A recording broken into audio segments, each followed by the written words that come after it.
ngayon, yan ngayon ang nagtitrending na supplement, collagen drink from Well Catcher. Ay, grabe be, bago yun.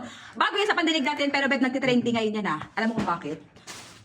Ang supplement na to, take note pala muna sa mga gustong bumili ng supplement wala pong masama. Ay, ito yung isa niya. Yung isa juice, etong isa, DNA Repair, anti-aging, DNA Repair, ito na, babasahin ko na. Ayan. DNA Repair, anti-aging, skin brightening, dark spot. Ayan, ito yung isa. Buksan mo rin Didong. Dapat nag-juice tayo. Ito na nga, meron na tayo. Ayan from Well Catcher.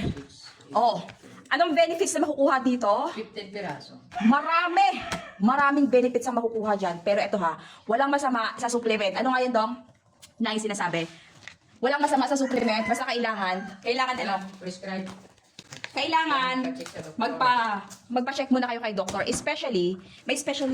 especially?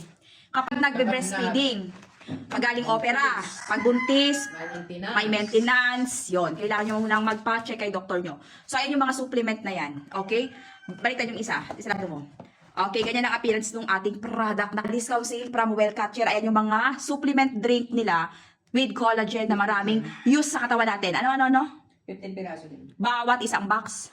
15 pieces bawat isang box. Tapos, 2026 expiry date. Nako, be. 2027. Ay, yung isa 2026. Okay, so ito yun, Collagen, be collagen ako, be. Very useful yan. Kailangan natin yan. Basta tandaan nyo lang, kung gusto nyo mag-take ng supplement, magpa-check kay doktor. Magpa-check ng doktor. Tsaka yan, supplement yan na hindi yan gamot. Hindi gamot sa kahit na anong sakit. Supplement. Di ba?